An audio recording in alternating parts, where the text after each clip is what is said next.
Hello and welcome to Dexter's classes. मैं हूं जसवी। Friends, Bharat और पाकिस्तान के यदि अपने संबंधों की बात करें तो वो हमेशा तनाव में बने रहते हैं। लेकिन इन दोनों यदि हमने बात करें तो वो है कि डिप्लोमेटिक स्तर पर भी दोनों देशों के संबंधों में तनाव बढ़ चुका है। क्योंकि आपने देखा होगा पिछले एक महीने डेढ़ महीने से दोनों देशों के जो कमिश्नर की अपना बात करें तो यहाँ के कर्मचारियों हमेशा चर्चा में बने हुए हैं। क्योंकि पिछले दिनों आपने देखा होगा कि भारत में जो पाकिस्तानी उच्चायोग उनके दो कर्मचारी आबिद और ताहिर को स्पाइंग करते हुए पकड़ा गया था। तो इसलिए भारत ने पाकिस्तान के हाई कमिश्नर से कहा है कि 50% स्टाफ को विद इन 7 डे यानी कि 7 दिन के अंदर कम कर कीजिए। और भारत ने इतना ही नहीं है, और भारत का आरोप है कि पाकिस्तानी हाई कमीशन के कर्मचारी न केवल जासूसी में लिप्त हैं बल्कि इनके आतंकी संगठनों से भी सीधा संपर्क है। इसलिए भारत ने कहा कि अब आप तुरंत 50% स्टाफ को कम कर दीजिए इतना। और भारत ने न केवल पाकिस्तानी हाई कमिश्नर से कहा कि खुद जो हमारा हाई कमिश्नर है इस्लामाबाद में, वहाँ पर भी 50% स्टाफ की कटौती करने की बात कही गई है। तो फ्रेंड्स, बात करेंगे डिटेल से, इसका एनालिसिस करेंगे कि ऐसा क्यों हुआ कि जो 50% स्टाफ को कम करने की बात कही गई है। तो फ्रेंड बनी रहेगा वीडियो में आगे बढ़े उससे पहले निवेदन है कि यदि चैनल को सब्सक्राइब नहीं किया है तो चैनल को सब्सक्राइब अवश्य कर लीजिएगा। अब यहाँ पर आप देख पा रहे होंगे कि इंडिया टुडे की में न्यूज़ लगी हो कि reduce embassy staff by 50% in 7 days, India downgrades it's diplomatic ties with Pakistan. तो जिस प्रकार से भारत के द्वारा 50% स्टाफ को कम करने की बात कही गई है और वो भी 7 दिन के अंदर अंदर पाकिस्तानी एजेंसी से कहा गया है, तो ये जो डिप्लोमेटिक जो टाइज है पाकिस्तान के साथ वो एकदम से जिस प्रकार डाउनग्रेड जा रही है, इसके पीछे वजह क्या है? इसके पीछे वजह ये इतनी नहीं है कि यदि आपने बात करें कि भाई सिर्फ भारत में पाकिस्तान के 2 कर्मचारी स्पाइंग करते हुए पकड़े गए थे दिल्ली में, जिनका नाम अभी हमने बात की कि आबिद और ताहिर। लेकिन उससे बाद में भी कुछ ऐसी परिस्थितियां बनी कि जिस वजह से भारत को ये इस प्रकार का स्टेप लेना पड़ा। क्योंकि यहाँ पर अपने बात करें कि यदि आपको याद होगा कि 31 मई को 2 पाकिस्तान के कर्मचारियों की यदि हम बात करें तो वो जासूसी करते हुए पकड़े गए थे दिल्ली में। और फिर भारत के द्वारा ये कहा गया था कि 48 घंटे के अंदर इंडिया को छोड़ दीजिए। फिर उसके बाद यदि हमने बात करें कि उसके बाद फिर पाकिस्तान में हमारे दूतावास में भी इन्होंने के द्वारा पीछे क्या कि इनकी रेकी की गई, इनका पीछा किया गया, इनको ऊपर वॉच किया गया, इनकी जासूसी की गई। और इतना ही नहीं, फिर ये भी आरोप लगाया गया कि पिछले दिनों एक खबर आई थी कि पाकिस्तान में भारत का जो हाई कमिश्नर उनको अरेस्ट कर लिया गया है इस्लामाबाद में, और उनके ऊपर झूठा आरोप लगाया गया था कि हिट एंड रन केस का, यानी कि एक्सीडेंट का कोई झूठा केस रखाया गया था। ये बात कही गई थी कि वहाँ पर मीडिया में ये खबर आई कि भी भारत का जो दूतावास के जो कर्मचारी है वो इधर उधर घूम रहे, फालतू घूम रहे थे, और उन्होंने एक्सीडेंट में उन्हें लोकल पुलिस के द्वारा अरेस्ट किया गया। लेकिन बात यहाँ पर थी कि उन्हें ये पिछले 2 दिन भारतीय दूतावास के कर्मचारी मिसिंग पाए गए थे, यानी कि उन्हें बंदूक की नोक पर उनका कहा जाता है कि अपहरण किया गया था। फिर अपहरण करने के बाद ही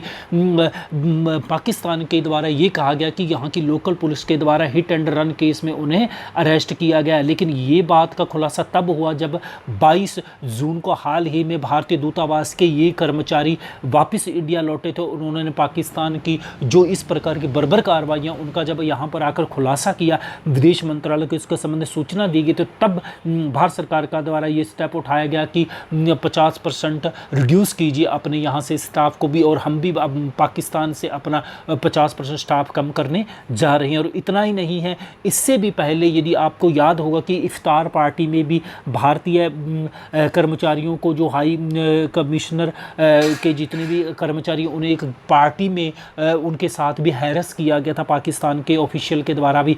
तो ये इस प्रकार की जब लगातार घटनाएं आ रही थी थी, तो उसके संबंध में फिर भारत के द्वारा इसका ऊपर विरोध भी दर्ज किया गया। तो भारत ने ये कहा था कि ये एक कम्प्लीटली वियना संधि का उल्लंघन है, क्योंकि भारत ने पाकिस्तान जो हाई कमिश्नर का जो चार्ज डी है हमारे यहाँ पर सैयद हैदर शाह, तो उनको भी बुलाकर मंत्रालय के अंदर बुलाकर ये इस प्रकार कहा गया था कि ये जो आप कार्रवाइयाँ कर रहे हो तो ये वियना कन्वेंशन का साफ साफ उल्लंघन है। जैसा कि आप लोगों को याद होगा कि चार्ज डी के संबंध में ये ये एक डिप्लोमेटिक शब्द है, क्योंकि जब कि दोनों देशों के हाई कमिश्नर नहीं हों तो उनकी अनुपस्थिति में क्या होता है कि कार्यवाहक हाई कमिश्नर काम करता है, एक्टिंग जो हाई कमिश्नर तो वो काम करता है, तो उसे ही डिप्लोमेटिक भाषा में हाई चार्ज डी कहा जाता है। क्योंकि इन दोनों न तो भारत में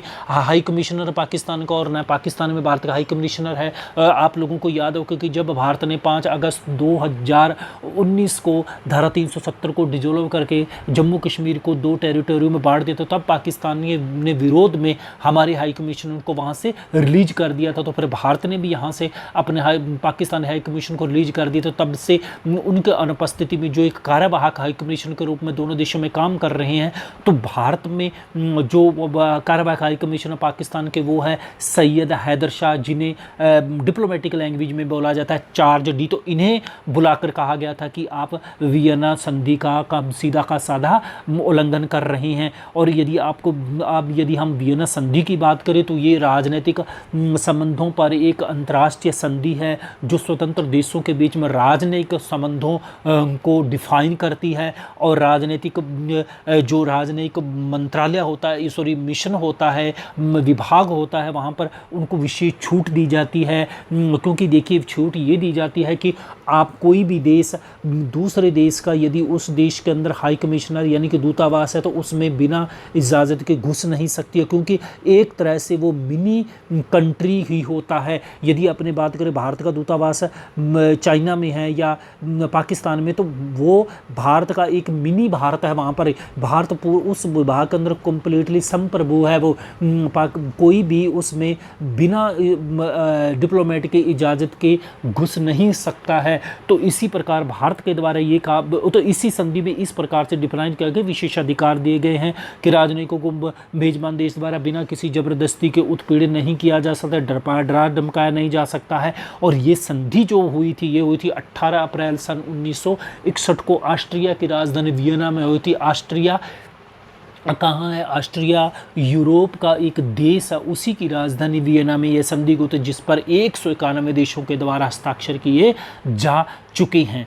और अब यदि हम बात करें कि भारत और पाकिस्तान के जो हाई कमिश्नर, इनमें कुल कितने कर्मचारी होते हैं, जिनमें से 50% की कमी की बात की, देखिए वर्तमान में 110 देश कर्मचारी काम करते हैं, यानी कि भारतीय दूतावास में भी 110 है पाकिस्तान के, और पाकिस्तान के भी भारत स्थित 110 कर्मचारी काम करते हैं। और यदि अब 50% कम कर दिए गए तो अब 55 कर्मचारी ही रह जाएंगे। और पाकिस्तान की यदि हम बात करें तो पाकिस्तान के उच्चायुक्त अजय बिसारिया को 5 अगस्त 2019 को 370 को भंग करने के विरोध में पाकिस्तान के द्वारा रिलीज कर, जैसा कि आप लोगों को अभी पहले हम ऊपर बात कर चुके हैं, फिर भारत के द्वारा भी वहाँ से रिलीज कर दिया गया था दिल्ली से यहाँ के दूतावास को। और यदि हमने बात करें तो फिर उसी की अनुपस्थिति में ही डी चार्ज काम कर रहा है। इट्स मीन कार्यवाहक उच्चायोग ही काम दोनों देशों में कर रहे हैं। और यदि हम ये जो डिप्लोमेटिक रिलेशंस की हम बात करें, जो इस प्रकार का तनाव है, हालांकि काफ़ी लंबे समय बाद निचले स्तर पर, परंतु इस प्रकार की जो सिचुएशन बनी थी वो बनी थी 13 दिसंबर 2001 को हुई, जब 13 दिसंबर 2001 को भारतीय संसद के ऊपर आतंकी हमला हुआ था। तो उसके बाद भारत के द्वारा भी इस प्रकार से कर्मचारियों की संख्या को आधा कर दिया गया था, परंतु फिर उसके बाद वर्ष 2003-04 में भी दोनों देशों के बीच में डिप्लोमेटिक रिलेशंस को बहाल कर दिया गया था। इतना ही नहीं, दोनों देशों के बीच में आवाजाही, मैन टू मैन कॉन्टैक्ट भी बढ़ चुका था, और परवेज मुशर्रफ उस समय भारत भी आए थे। तो इस प्रकार से दोनों देशों के बीच में रिलेशंस वापस बहाल कर दिए गए थे। लेकिन इन दिनों यदि हमने बात करें तो जो तनाव है वो एकदम से लो लेवल पर बना ही हुआ था। इस बीच यहाँ पर डिप्लोमेटिक रिलेशन भी एकदम निचले स्तर पर पहुँच चुके हैं। तो इसी अब आने वाले समय में, अब हालांकि पाकिस्तान की अभी तक इसके ऊपर प्रतिक्रिया नहीं आई है, क्योंकि आप जानते हो कि इन दिनों OIC की मीटिंग हो रही है और पाकिस्तान उसी के ऊपर ही उसकी जो बाँछें खिली हुई है और उसी के ऊपर ही वो लगा हुआ कि किस प्रकार से कैसे जम्मू कश्मीर के ऊपर ही किस प्रकार से OIC में भारत को घेरा जाए। और ये आप सब जानते हैं कि पाकिस्तान का जीना और मरना सिर्फ और सिर्फ कश्मीर को लेकर ही है। चाहे आप आम व्यक्ति की बात करें, चाहे वहाँ के शासन अध्यक्षों की बात करें, चाहे मंत्री की बात करें, चाहे राजनीतियों की बात करें, सिर्फ और सिर्फ उनके पास एक ही बात रहती है, वो है कश्मीर। तो ये था इस अब आने वाले समय में उसके ऊपर क्या डेवलपमेंट होती है, क्या अब पाकिस्तान इसको स्टैंड लेता है, तो इसके ऊपर हम फिर एक और वीडियो लेकर आएंगे। तो फ्रेंड्स आज इतना ही, मिलते हैं एक और इसी प्रकार के वीडियो के साथ। वीडियो सुनने के लिए आपका बहुत बहुत धन्यवाद।